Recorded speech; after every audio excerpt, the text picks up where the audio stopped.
you in the business of me, and me as an employee, we have to have a negotiation in terms of salary and upwards mobility, because you can't keep me in the same position for 12 years.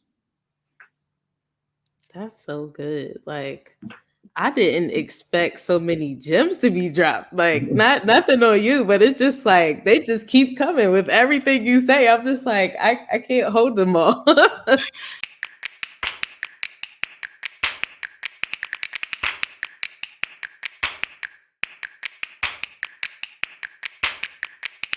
The biggest importance for me is really understanding how to own and operate. And this is leveling up. When you get to a point where you have to understand that you have to put forth back into your business and make sure that people know about your business more than the amount that you can reach on an everyday basis. Like word of mouth, obviously, is always going to be the highest converting one, but you're only limited to as many people that you can actually reach. So if you're once your network, your personal network, and your friends of friends and 60 degrees of separation, once that stops, then that's it. That's all you can ever do. And let's say you convert every single last one of them. Well, you didn't already reach the max of your network. I mean, it'll start to branch out as they become consumers, but you're still always going to be limited. And then now you look at things what happened with last year, and even continue happening right now with COVID. When the quarantine like was at its peak, you start to see places you had to shut down. And so now I'm looking like we don't know how the ramifications is. We still don't know now how hard it's truly going to hit. And you're going to start to see businesses start to shut down, even bigger ones. I'm getting emails now about Clarity Money and apps that I used to use that are now shutting its doors and will no longer be available. And so now if you had a retail location and you invested nothing in marketing, you've invested nothing in advertising, you have not tried to sell online, and you have not tried to drive your brand recognition so that way people can come and see you. Well, now you're going to be tinkering there at the hills because you're dependent upon foot traffic at this moment, and there's nobody outside walking around. Ooh, was that a word? Like, And that is dope to piggyback on that. Like, you got to stay innovative and find something else. Like, you can't just stop, okay, and give up. You got to find, like, curbside came out of nowhere. That wasn't even a business model. Like, buying something online and picking it up in store, like, that was happening, but now it's happening more. Like, no one's going into the store to wait in there for hours trying to figure out what you want. You're ordering something online and now it's at your door, or you're standing right outside and they're bringing you a bag. Like, there's so many ways that things have changed. And like you said, we don't see the ramifications of it yet. You're getting on the wave. I see you, man. I see you. It's just something that unfortunately, a lot of our businesses don't look at it. We're always looking at expense. But instead, you need to be looking at, especially when it comes to digital marketing, it's an invest. Mm-hmm. So if you invest this amount of money into digital marketing and pay that amount of money, one, you're not paying until the end of the month. So that's for one. And for, even when you get the bill at the end of the month, Google, Facebook, or whatever, if you get on an invoicing system, there's a net 30 terms or net 15 terms. So you still have another 15 to 30 days to actually pay said invoice. What you really are saying is that you don't have enough confidence in yourself that if we broadcast it to the masses, that your product is good enough to actually make at least its money back. It's all about that ROI, baby. Right. You gotta have that return on that investment. And I track everything. So if you come to me like, oh, it's not working. No, it's not that it's not working. I know all the metrics here. These people came in through this, how much you spent. This is how many people saw the ad. This is how many people came in to the ad. Here's that ratio. All right. Now, once they got to your page, they got to your site, we got measures about your site to determine what the value of it is and like how engaging it is to a consumer.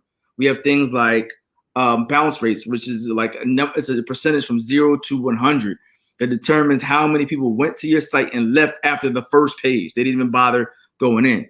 So the lower that percentage is, shows that they're actually doing more on your site. We can see how many pages they actually look through on your site, the time that they're on there on your site. If all those numbers show that they're engaged with their site, but you have 0 purchases, there's a good chance they don't like what's on your site. They don't like your sale. They don't like your product. They don't like your prices. It's something on your end that you got to figure out. But whether it's me, somewhere else, oh, honestly, you can go word of mouth and drive them to your website or drive them to your business. You're probably still going to have problems. Why? Because they're interested enough in your product. They just don't like something about you. Man, you're tiptoeing around it. But what is the importance of having a sales funnel? What's the importance of that for any business or marketing funnel too? Like either or. So, a funnel is key. You got to have a funnel, and the reason why you have to have a funnel is because there's very little chance that you're going to get somebody who's never heard of you before to come to your site and purchase on the first go. Like you just trying to be out here batting 1,000. It's probably not going to happen. They're going to want to come. They're going to look around. They're going to leave. They're going to come in through a different method, whether they came in through a different channel or Google and they went to Bing or whatever and came into your site. Bing, which now Microsoft Ads, I'm sorry, and came back into your site. And so now they're clicking around. And then they came in through email that you had sent them. And now they purchase. It took them 3 steps before they made a purchase. I mean, depending upon whatever price on there. I mean, true story. We would measure these things at my last job, and we saw one person came to the site through pretty much every channel that you had imaginable. They came 16 times.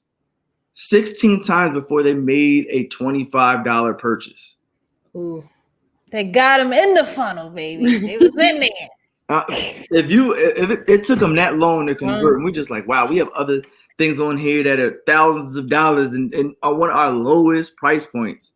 It took this person 16 times before they made up their mind to make a $25 purchase. And it's funny that you talk about that, because with the customer journey, like you never know like where they're at. Like, you know what I'm saying? Like they could have read a bad review and then was like, or then read a better review. Like this, but 16 times those, like to make one purchase that probably wasn't even considered significant to you all. Right. You know, was it essential? Was it an essential product? Right. And this was years ago. This was before it was even essential. Like you didn't even know what was happening.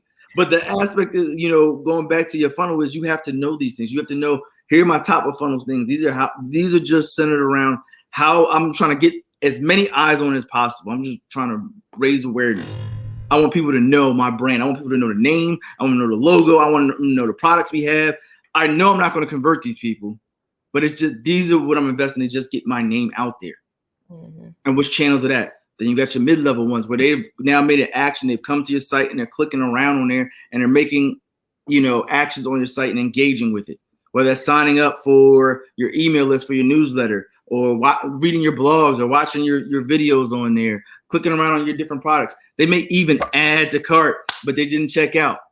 And then, of course, that leads you to your bottom funnel one, which is just straightly your converting last click conversions. They came in here, whether that was their first, second, third, 15th, 20th, 5th time to your site. They came in through this channel, and this channel was the one that got them. Maybe that was a coupon, a retailer, or something like that, affiliate channel that we were offering a promo. They came in through there. They converted that way. That's your bottom funnel. But you have to understand all the steps it takes to get there. Right. We're trying to skip the top funnel. Take the stairs, baby. Take the stairs. Yeah, you over here trying to skip the brand awareness process of it and wondering why people are not buying. Well, you didn't put anything in terms of marketing your brand. And that's not necessarily a bad thing. I mean, you can't even look at, again, it's an investment. It's not a waste. It's an investment, because if you build your brand name up, that's the difference between why you see a $7 coffee versus a $2 coffee. They may taste the same, but you know what you're paying the extra value for. Exactly. The name.